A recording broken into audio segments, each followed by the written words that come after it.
4-ші сыныпқа арналған математика пәнінен 2-ші тоқсандық жиынтық бағалау тапсырмалары.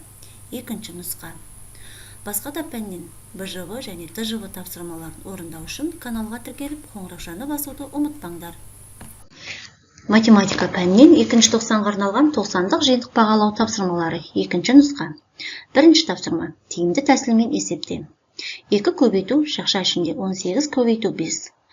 Біз 18 мен 5-ті көбейтіп, оны 2-ге көбейтсек қиынырақ болады. Сондықтан тиімді тәсілмен, яғни көбейткіштердің орнына ауысқанмен көбейтіндің мәнін өзгермейтінін білеміз. 2-ні 5-ге көбейтіп, 10-ды 18-ге көбейтсек 180 болады.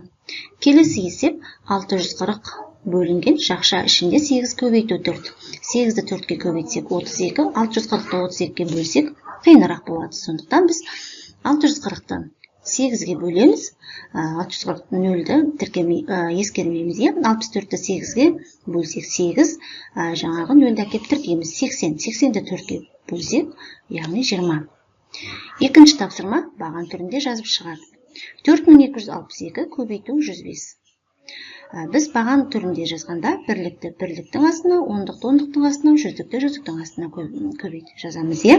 Алдымен бірлікпен көбейтіп шығамыз, бірлікпен барлық көбейткішті көбейтеміз. Одан ондықпен көбейтеміз және жүздікпен көбейтеміз. Соңында барлық толықтауыш көбейткіштерді бір-біріне қосамыз.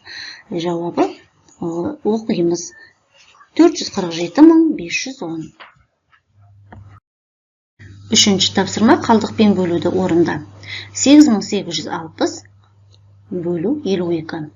Бізде бөлінгіш 8860, ал бөлгіш 52. Біз бөліндінің мәнін табуымыз керек.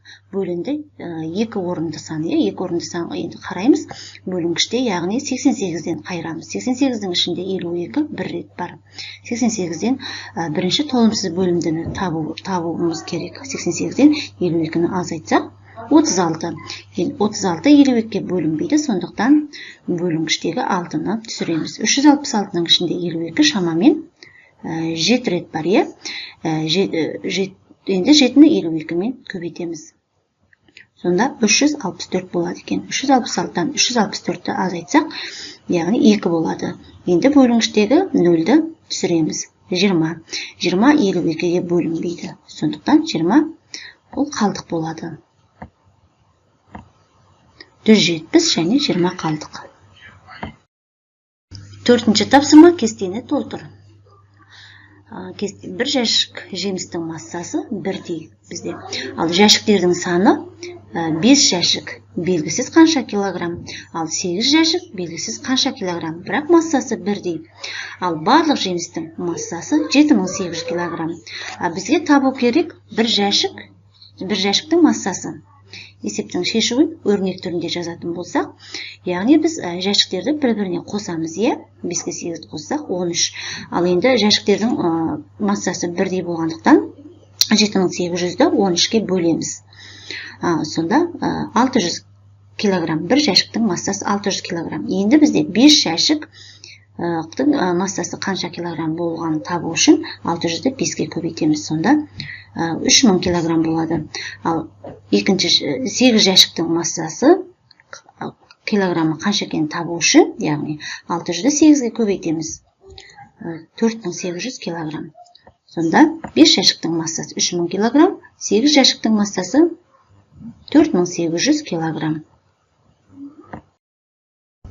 5-ші тапсырма есепті шығар. Автобекеттен бір уақытта 2 жолаушылар автобусы бірінен бірі қарама-қарсы бағытта жолға шықты. Біріншісі 66 км/сағат, екіншісі 59 км/сағат жылдамдықпен жүрді. 6 сағаттан кейін автобустардың арасы қандай болады? Бірінші автобустың жылдамдығы 66 км/сағат, екінші автобустың жылдамдығы 59 км/сағат. Уақыт 6 сағат. Біз табу керек ара қашықтық қандай?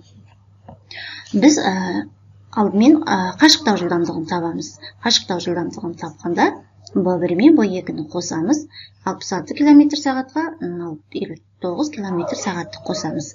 Яғни қашықтау жылдамдығы 125 км/сағат. Ал енді 6 сағаттан кейін олардың арасы қанша болады дейді. Ара қашықтықты табу үшін қашықтау жылдамдығын уақытқа көбейтеміз. 126 км сағатты 6 сағатқа көбейтсек, 750 км болады. Яғни 6 сағаттан кейін олардың арасы 750 км.